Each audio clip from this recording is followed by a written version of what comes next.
Party రాష్ట్ర committee Morcha అధ్యక్షులను ప్రకటించింది BJP. 8 మంది వైస్ ప్రెసిడెంట్లు, 3 జనరల్ సెక్రటరీలను నియమించింది. అయితే ఈ కమిటీ స్టేట్ కమిటీలా లేదా ఇక సికింద్రాబాద్ పార్లమెంటరీ కమిటీలా ఉందని విమర్శించారు ఎమ్మెల్యే రాజాసింగ్. గోషామహల్ బీజేపీ కార్యకర్తలకు పార్టీ అన్యాయం చేస్తుందని ఆరోపించారు. మరోవైపు ఈ నెల 17న తెలంగాణ విమోచన దినోత్సవానికి ఏర్పాట్లు చేస్తున్నారు నేతలు. ఇందుకు సంబంధించిన పోస్టర్ ని ఆవిష్కరించారు ఆ party president Ramachandra Rao. Parade ground లో జరగనున్న ఈ కార్యక్రమానికి కేంద్ర మంత్రి రాజ్నాథ్ సింగ్ హాజరవుతారని చెప్పారు.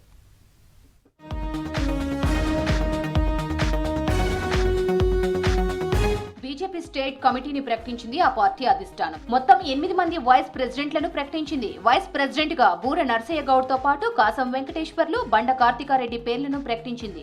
3కి జనరల్ సెక్రటరీలుగా అవకాశం ఇచ్చింది. 8 మందికి సెక్రటరీలుగా ఛాన్స్ ఇచ్చింది. ప్రధాన కార్యదర్శులుగా పూర్తిగా కొత్త వారిని నియమించింది. అలాగే ఒక చీఫ్ స్పోక్ పర్సన్ కు అవకాశం ఇచ్చింది. మోర్చాలకు కూడా అధ్యక్షులను ప్రకటించింది బీజేపీ. మహిళా మోర్చా అధ్యక్షురాలిగా డాక్టర్ మేకల శిల్పారెడ్డి, యువ మోర్చా గణేష్ కుండే, కిసాన్ మోర్చా బస్వాపురం లక్ష్మీ నర్సయ్య, ఎస్సీ మోర్చా అధ్యక్షులుగా కాంతి కిరణ్ ను నియమించింది. అలాగే ఎస్టీ మోర్చా అధ్యక్షులుగా నెనావత్ రవినాయక్, ఓబీసీ మోర్చా చీఫ్ గా గంధమల్ల ఆనంద్ గౌడ్, మైనార్టీ మోర్చా ప్రెసిడెంట్ గా సర్దార్ జగన్మోహన్ సింగ్ ను నియమించింది. పాలనలో కాంగ్రెస్ ప్రభుత్వం విఫలమైందని ఆరోపించారు రాష్ట్ర BJP chief Ramachandra Rao. Congress BC రిజర్వేషన్లను అమలు చేయలేకే కేంద్రంపై నెపనెడుతుందన్నారు. వైఫల్యాలను కప్పిపుచ్చుకునేందుకు రిజర్వేషన్ల అంశం తెరపైకి తీసుకొచ్చారని విమర్శించారు. తెలంగాణలో బీసీలకు న్యాయం జరగాలంటే బీజేపీతోనే సాధ్యమని తెలిపారు రామచంద్రరావు. వీళ్ళు బీజేపీ సపోర్ట్ చేసింది. మా రాకేష్ రెడ్డి గారు ఉన్నారు, మా ఎమ్మెల్సీలు ఉన్నారు, కౌన్సిల్ సపోర్ట్ చేశారు, మా అసెంబ్లీలో సపోర్ట్ చేశాం. ఇప్పుడు మీకు కేంద్రం ఎక్కడ అడ్డం వచ్చిందండి? మీరు అమెండ్మెంట్ చేశారు, గవర్నర్కి పంపించారు బిల్లు. వారి దగ్గర ఉన్నది అది రాగానే మీరు అనౌన్స్ చేయండి.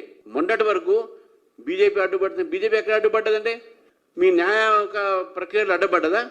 మీ బిల్లుకు అడ్డం పడ్డావా? ఎక్కడ అడ్డం పడ్డాం?